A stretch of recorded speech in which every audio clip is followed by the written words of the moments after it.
ناظرین، آپ دیکھ رہے ہیں ہمارا چینل علم کی بہار اور میں ہوں آپ کا ہوسٹ علی۔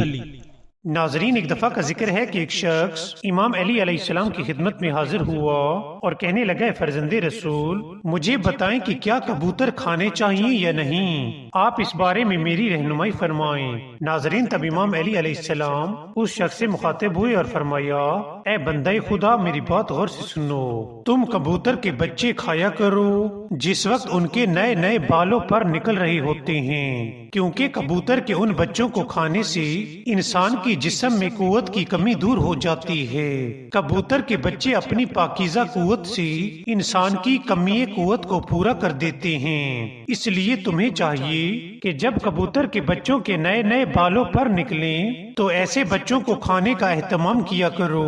ناظرین، اس سے ہمیں سبق ملتا ہے کہ کبوتر کے ان بچوں کو کھانے سے جن کے نئے نئے بالوں پر نکلے ہوں انسان میں کمی قوت دور ہو جاتی ہے، اس لیے ہمیں چاہیے کہ کبوتر کے بچوں کو کھایا کریں۔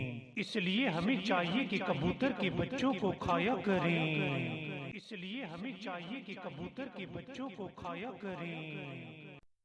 ناظرین، اگر آپ کو ہماری ویڈیو پسند آئی ہو تو سبسکرائب کرنا مت بھولیے گا۔ Thank you.